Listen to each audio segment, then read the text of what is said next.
Hello everyone, this is Olfen with another informative video. Hi. Well, today I'm working on a 2001 Volvo V40. It had a bad exhaust cam sprocket, so it was spilling oil all over the place. I already replaced the sprockets and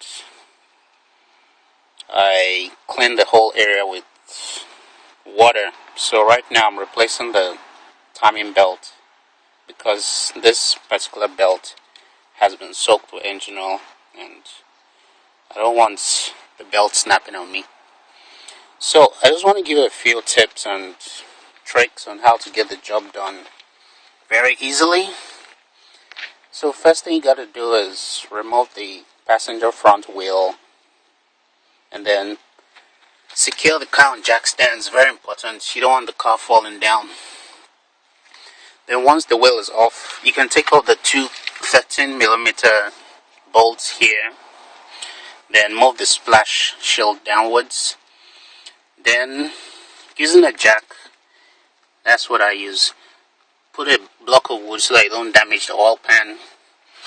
Slightly support the engine. Just raise it up very slightly and then take off the motor mount. This is the motor mount right here. It's held on with 6 15mm.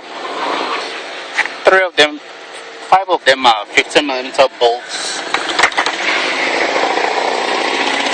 Sorry, 4 15mm bolts and then 2 15mm nuts. And then once that is out, remove your covers, take off the top cover, remove the side cover. And then if you're replacing the belt, you need to take off the harmonic balancer. This right here is a 30mm nut. And then these are 10mm bolts, 4 of them. Once you have the engine support off, you can lower the engine as necessary so that you can gain access to the bolts. Before you take the harmonic balance off, you should turn the engine to make sure all the marks are lined up. I put a glove over the power steering reservoir because you're going to be moving this up and down. You don't want fluid spilling on top of the engine. So you use the timing cover to set the marks. So you put it back on. I don't know if I can show this to you. I'm yet to put the engine at the recommended marks. So just to show you what to expect. Yeah, this is a mark that you should set for the intake cam sprockets. And then there's also a similar mark on the exhaust side. Oh, hope you can see that.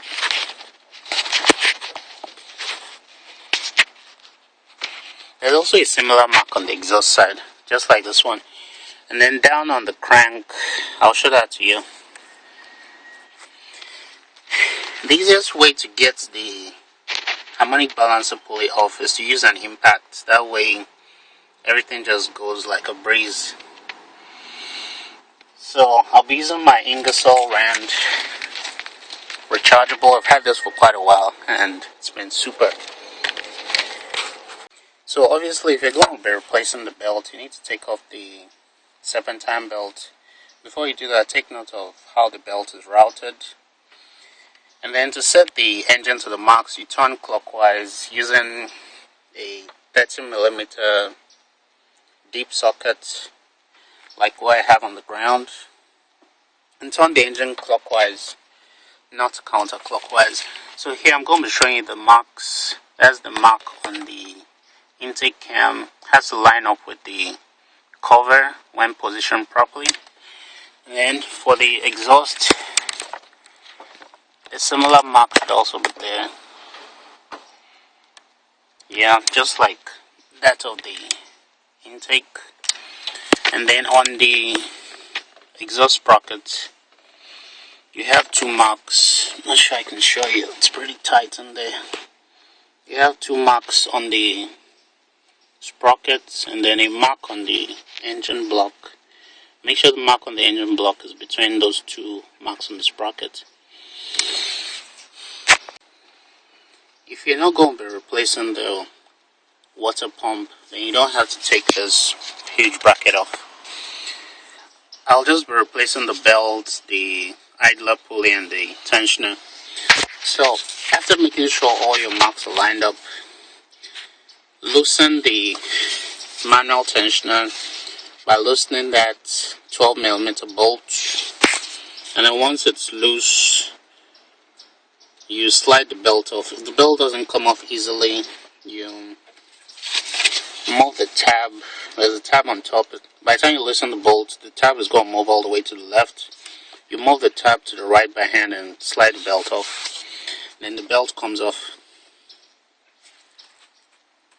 This is what the crank looks like with the harmonic balancer off. Yeah, quick tip, if the harmonic balancer doesn't want to come off easy, you can get a rubber mallet and tap on the edges a couple of times so that, and then you walk it off. Once the nut and bolts are off, it comes off. It should come off real easy. So here we have the crank gear.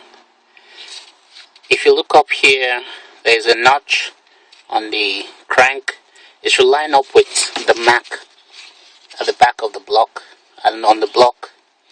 So you can use that to be sure that all your Macs are on point. Yeah, this is the view from looking above. Yeah. So make sure all your Macs are lined up. I already set the cams, and since the car ran fine before taking all this off, I'm sure all the Macs should be correct. So now I'm going to loosen the tension and take the belt off. The tensioner bolts is a 12mm, and then the idler pulley bolts are, I think, also 12mm. I'm not very sure. So here's the manual tensioner, obviously out of the car. So in taking it off, like I said, once you take off the 12mm bolt, once you loosen it, this tab swings towards the left as shown, in this position as shown, and then if the belt doesn't want to come off easy, you just slide this tab over to the right and then slide the belt off. So in installing it, you fix the tensioner, you put in the 12mm bolt, bolt it to the engine lightly, making sure that this portion, this space right here, fits into the groove on the engine block, and then route your belt around, making sure all the marks are still lined up. Obviously ensuring that the tension side, which is between the intake cam and the crank sprocket, is as tight as you can make it without shifting. And then once the belt is routed around, tighten the tensioner just lightly, and then using a 6mm hex socket, put in here, turn clockwise until this tab moves to the middle like this. Moves to the middle like this. Once it stays there, tighten the 12mm bolt finally to its torque spec. Here's the idler pulley out of the car. It was in fact two 12mm bolts. So I'll be doing the job with a Dayco timing belt. That's the new tension and new idler. So I'll continue from here. So right now I've had the new idler pulley installed and torqued down. The tensioner is also installed, but I just knocked down the bolt holding it. The engine I'm working on is cold. The car sat overnight and the cams didn't move at all through the period from when I took the belt off till putting this on. So that could help you out if you're doing this job.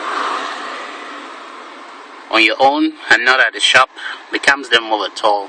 So because these cams are likely to move if the engine is warm or slightly hot. So right now with the tensioner not yet tensioned, that's the position, the central bolt is still loose. So like I said, I'm going to use a 6mm hex socket to turn clockwise till the tab is right in between, like I showed you. So I'll do that right now.